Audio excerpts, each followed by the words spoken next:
பழனிசாமி சந்திக்க போறீங்க, கூட்டணி குறித்து முடிவு பண்ண போறீங்கன்னு சொல்லியிருக்காங்க. எப்படி பாக்குறீங்க? நாளைக்கு மதிப்புக்குரிய இபிஎஸ் அவர்களை சந்திக்க போகிறேன். ஏற்கனவே கூட்டணி பாட்டாளி மக்கள் கட்சியினுடைய கூட்டணி வந்திருக்கிறது. பத்திரிகையாளர்கள் நிறைய கேட்டாங்க, உங்களை விட்டு நிறைய பேர் பிரிஞ்சு போகிறாங்களே அப்படின்னு சொல்லி கேட்டிருந்தாங்க. நான் சொல்லியிருந்தேன் ஏற்கனவே எல்லாமே நல்லபடியாக நடக்கும் அப்படின்னு சொல்லியிருந்தேன். அதனுடைய அடிப்படையில் முதல் கட்டமாக மதிப்புக்குரிய அன்புமணி ராமதாஸ் அவர்கள் கூட்டணியில் இணைந்திருக்கிறார்கள். அதனைத் தொடர்ந்து அண்ணன் இபிஎஸ் அவர்கள் உள்துறை அமைச்சர்களை சந்தித்து பேசிவிட்டு வந்திருக்கிறார்கள்.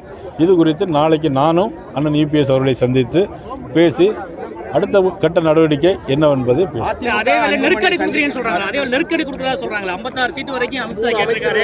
ஒரு நெருக்கடி கொடுக்குறீங்க எடப்பாடி பழனிசாமி. யாருக்கும் பாரதிய ஜனதா கட்சியை பொறுத்த மட்டும் யாருக்கும் எங்களுடைய கூட்டணியில் எந்த நெருக்கடியும் யாருக்கும் கிடையாது.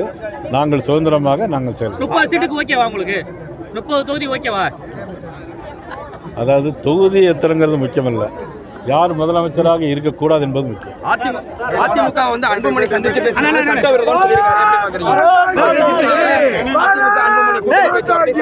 ராமதாஸ் சொல்லியிருக்காரு. யார் அதிமுகவை அன்புமணி சந்திச்சு பேசி கூட்டணி பேசுறது வந்து சட்டவிரோதம், நான் எடுக்கும் கூட்டணி தான் பாமக கூட்டணின்னு சொல்லி ராமதாஸ் சொல்லியிருக்காரு. இல்லை, அது பற்றி நான் இப்போ எதுவும் கருத்து சொல்ல முடியாது. ஒருபோதும் ஓபிஎஸ் சேர்க்க மாட்டேன்னு சொல்லி எடப்பாடி பழனிசாமி சொல்றாரு. தென் மாவட்டங்களில் வந்து பாஜக வலுவிழந்து காணப்படும் சொல்லும் போது ஓபிஎஸ் சேர்க்கறதுல உங்களுக்கு என்ன பிரச்சனை? இல்லை, அது பற்றி நான் ஒன்றும் கருத்து சொல்ல முடியாது. ஜனநாயகனுக்கு வந்து தணிக்கை சான்று கொடுக்காததுக்கு வந்து பிரதமர் தான் காரணம் அப்படின்னு சொல்லி குற்றம் சாட்டிருக்காங்க. காங்கிரஸ் கமிட்டி வந்து ஆதரவு கொடுத்துருக்கு அதுக்கு விஜய். இல்லை, இதுக்கு முன்னாடி நிறைய படங்களுக்கு சில நேரம் காலதாமதம் ஏற்பட்டிருக்கு. அதற்காக ஒரு பிரைம் மினிஸ்டர் போய் கருத்து சொல்ல முடியாது. சென்சார் போர்டு இருக்கு. சென்சார் போர்டில் என்னங்கிறத தான் பார்க்கணுமே தவிர இதுக்கு ஒரு எடுத்த உடனே ஒரு பிரைம் மினிஸ்டர் போய் கருத்து சொல்ல முடியாது. காங்கிரஸ் வந்து தாவேக்கா நெருங்கி போற மாதிரி தெரியுது, எப்படி பாக்குறீங்க?